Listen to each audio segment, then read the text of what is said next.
There has been a lot of hype around 4K ever since 4K monitors first hit the market. But not many people are using 4K on their desktop computers. I recently made the switch from 1080p to 4K, and so I will tell you about my experience with it.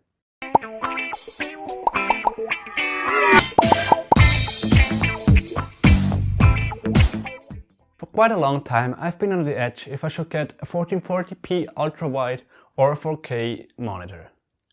Now I finally settled on a 40-inch 4K one, and I'm happy with it.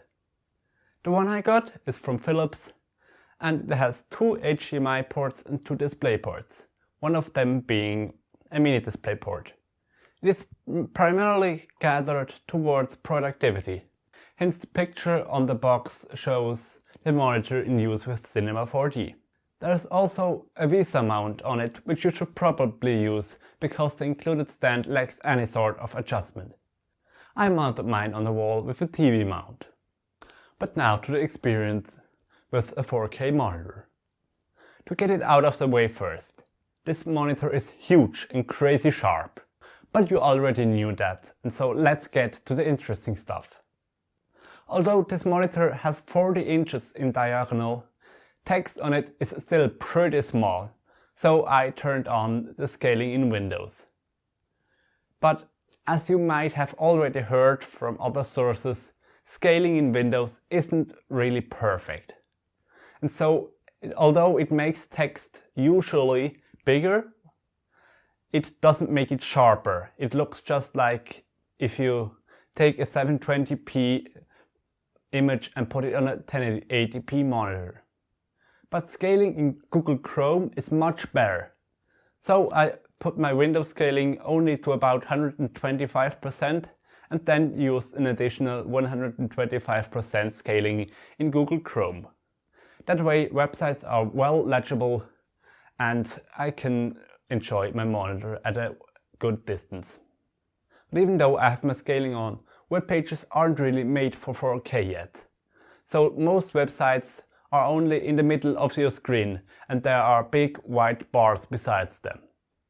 An extreme example of this would be Twitter, where you have a small Twitter feed in the middle and on both sides you have just white.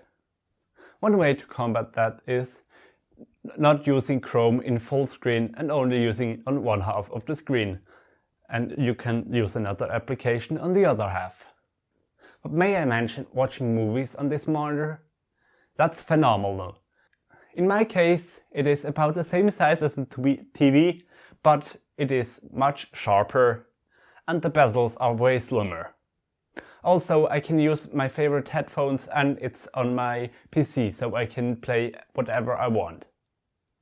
I don't think I'm gonna use my TV ever again. Now let's look at the productivity side of things, because that's where this monitor really shines. Just look at the Premiere Pro window, one in 4K and the other one in 1080p. You can see that it is pretty much like having four screens next to each other. I can have a one-to-one preview of my 1080p footage and I have very much space for the timeline, and there is enough space that I can have any folder open that I need. That's what I call productive working. This is the main reason why I got the screen. Also in other applications like Cinema 4D, it is really nice to have such a big workspace. Even if you have to do lots of Excel work, for example, and you have big Excel tables, then it is really nice to have such a big monitor with so many pixels. But if you are a serious gamer, this monitor certainly isn't for you. It has a bit of input lag, and because it is 4K, the refresh rate is limited to 60 Hz, because not even DisplayPort supports more at 4K. Even if you are only a casual gamer, you will probably turn your games down to 1080p, because to run AAA games on a 4K screen you will need at least a 980 Ti, and I don't think that many of us have one of those. Now onto the conclusion. If you are a productivity minded person and you need this monitor for Premiere or After Effects or any other productivity software where you are benefiting of lots of space, then this monitor is perfect for you. It is big enough so that you can use these applications pretty much without scaling, and it has 4K, so there are so many pixels that it is like having 4 1080p screens next to each other.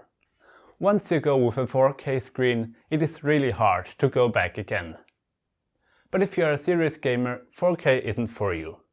The current graphics cards just aren't there yet, and also the display interfaces need to change a bit till 4K is a good option for gaming.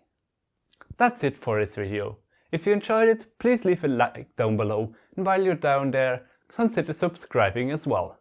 Thanks for watching, and until next time.